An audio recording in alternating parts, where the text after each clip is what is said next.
As NFL fans, we all love a good bust. Except for when our team makes that draft pick. There are the Jamarcus Russells and Ryan Leafs of the world, but for most of us, we were too young for those guys to really even matter. I want to look back at the last 10 NFL drafts, excluding 2024, of course, and find out who was the biggest bust in each draft. 2014 was a draft for the ages. Odell Beckham Jr., Aaron Donald, Khalil Mack, and a lot more were selected in this draft. There were 17 Pro Bowlers from this class alone, and that's just insane. But with every star drafted comes Justin Gilbert, who was 2014's biggest draft bust. Gilbert played at Oklahoma State, was a fast, tall, lengthy corner who could shut down any team's opposing wide receiver one in the Big 12. He was called a prototype corner in today's NFL on draft day. They even compared him to Richard Sherman, which made no sense because Gilbert was more of a man corner, while Sherman is a better zone guy, but that's besides the point.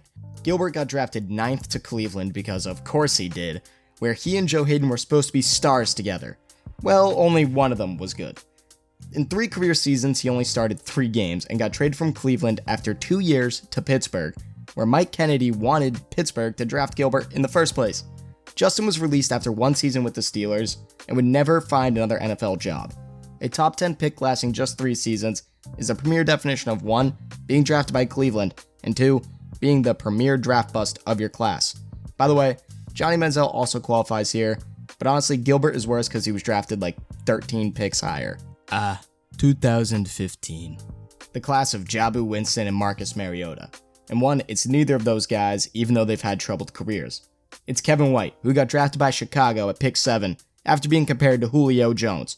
Look, 4.35 40, 6'3". What is there not to like? His only question marks were that he had 1 good season in college, which is a great question to have.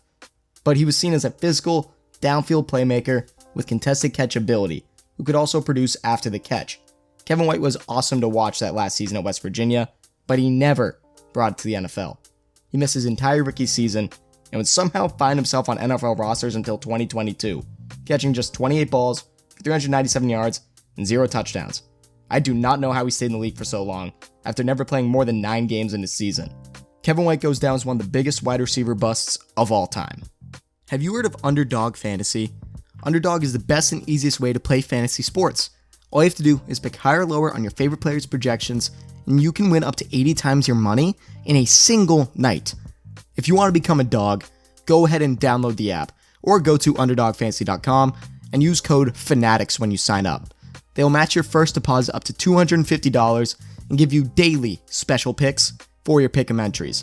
Personally, I've been doing a lot of the drafts for the MLB the past few days, and it's gone very well for me, let me tell you. You draft your favorite athletes and compete against real people, and whoever's team scores the most fantasy points takes home the cash. Again, that is code FANATICS for a first-time deposit match up to $250. 2016 brings us back to the Cleveland Browns, where with the 15th overall pick, they would select Baylor wide receiver Corey Coleman. Coleman failed to live up to his draft status on and off the field. He was a cancer for the Browns. During Hard Knocks, he was constantly dropping balls and publicly requested a trade. He was never good for Cleveland. Terrible hands and a terrible work ethic, and got mauled by defensive backs. He got his trade request as he was traded to the Giants after 2 poor seasons that were just filled with downs, garnering a total of 789 yards and 5 touchdowns for Cleveland. He would not be productive in New York and would not see an NFL game after 2018. The coaching at the time in Cleveland was terrible, so maybe things could have gone differently if he went to a different franchise, but as we know it, Corey Coleman was a bust for Cleveland, whether Hugh Jackson was his coach or not. Reuben Foster was supposed to be the stud linebacker out of Alabama in 2017, being compared to Bobby Wagner. He had a shoulder injury and off-the-field issues that caused him to fall in the draft to pick 31, where he landed in San Francisco. Those issues would continue into his NFL career, as 10 days into the offseason, he would be arrested for marijuana possession, and an NFL executive sarcastically called it a shocker that it was only a matter of time before something like that happened. There was a 10-month span where he was arrested, failed a drug test, was chased out of a club with a gun. What did you do that resulted in that? Genuinely. Reuben was not a terrible player for the 49ers, having a decent rookie season where he started 10 games, but injuries and suspensions started to pile on, as well as 2 legal issues with his ex-girlfriend that led to his release and ultimately the end of his NFL playing career. He would sign with Washington, but was on the commissioner's exempt list and would never play down for the team. Foster was a troubled man who threw his NFL career away. While talented, he was still the biggest bust of 2017. I'm not even going to say the guy from 2018's name until after you listen to these clips. I'm absolutely the best quarterback in the draft, by far. I want to go to the team that wants me the most. I want to win Super Bowls, and I want to have the most. So I'm coming for Tom Brady's record, and I plan on getting picked pretty early and celebrating with my family. I can't wait to give Roger Goodell a big old hug. It's really, there aren't words for it. Yeah, Josh Rosen. You tell him that. Yeah, come on, be confident. Yeah, no. In a draft that includes Sam Darnold as the 3rd pick, Josh Rosen is the biggest bust of 2018. After starting 13 games his rookie season, he led Arizona to a 3-10 record after throwing 11 touchdowns to 14 interceptions, and his job would immediately be taken by Heisman-winning, MLB drafted, number 1 overall pick, Kyler Murray. Josh was obviously given a bad hand in Arizona, but that doesn't change the fact that he showed nothing in the NFL. After his rookie season and the selection of Kyler Murray, he would get traded to Miami, where again, he was dealt a bad hand, but just threw 1 touchdown to 5 interceptions. Rosen was seen as a great prospect, but someone who was hard to coach and not a leader. That is not the guy you want leading your franchise at quarterback, and clearly was not the guy who was able to do it. Let's take a quick look at the 9 mistakes before him. There were 9 mistakes made ahead of me, and I will make sure over the next decade or so that they will know that they made a mistake. 2019 marked the start of the Raiders' Mike Mayock terrible draft picks. And that guy is Clelin Ferrell, 4th overall defensive end out of Clemson, who was overdrafted a little bit given his scouting report. I actually kind of liked him coming out of the draft, but clearly the Raiders and I were wrong. In 5 years, he has sacked the quarterback 13.5 times, which is less than a lot of his draft classmates have had in a season. Nick Bosa, teammate Max Crosby, Josh Hines-Allen, Brian Burns, and Rashawn Gary are the defensive ends who were drafted in this class. All but Bosa were drafted after him. Hey, at least the Raiders got Crosby a little later in the draft to make up for this absolute fumble at 4th overall, but my god, they messed up. Ferrell is one of the few guys on this list to finish his rookie contract with the team that drafted him, so hey, we can give him credit for that, I guess? 2020 brought us offensive tackle Isaiah Wilson, with the Titans picked at 29th overall. Wilson seriously might be the biggest bust on this list. He played 4 total snaps for the team after being on IR, suspended, on the exempt list, and on the non-football injury list all in his rookie season. That sounds like something someone has done in their career. He got arrested for a DUI, causing him to get suspended. He genuinely did not care about the sport of football in the slightest, causing him to fail on and off the field. After his rookie season, he was traded to the Dolphins, where he would be hours late to his physical, late for his onboarding process, and miss voluntary workouts he committed to.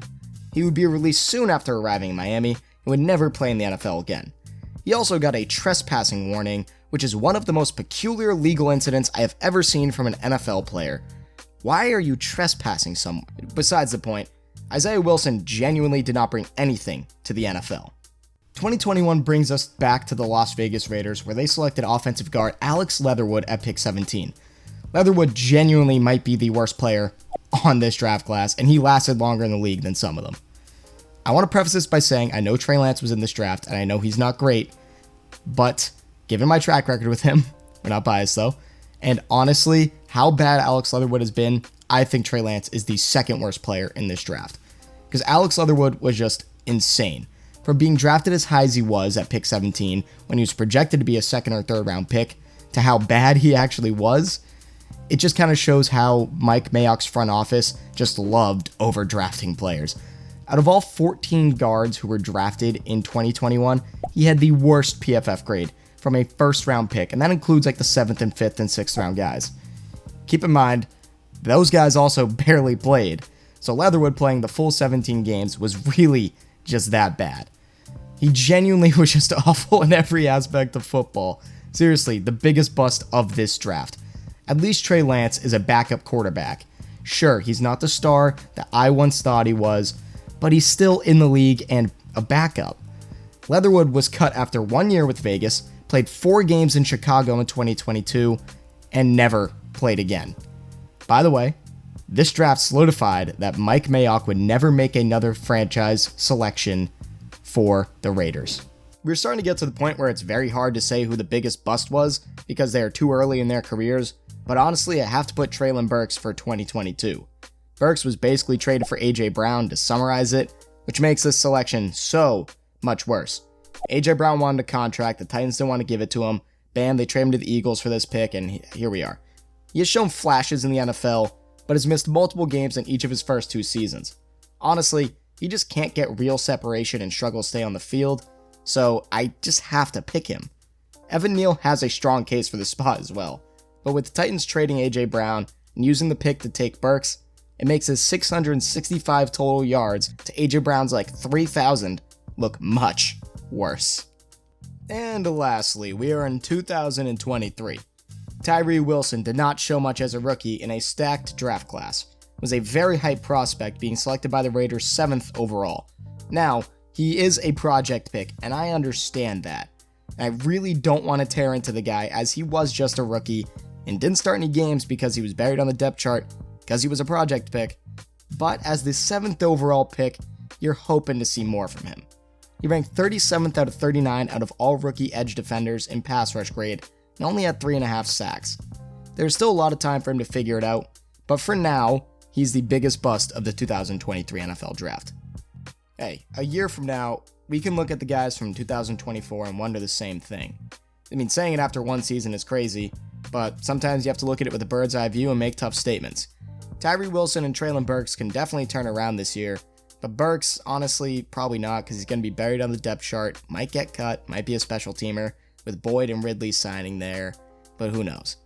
The 2024 draft was filled with offensive superstars, so let's see who dominates in their rookie season and not wish on any of them to be a bust. And with all that being said, that is from me, guys. Thank you for tuning into Fanatic Sports. If you made it this far in the video, come on, give it a like, subscribe to the channels. All support is very much appreciated, helps me out more than you know. Also, follow me on Instagram at FanaticSports25 and on Twitter and TikTok at Fanatics Sports. This is Joe of Fanatic Sports, signing off.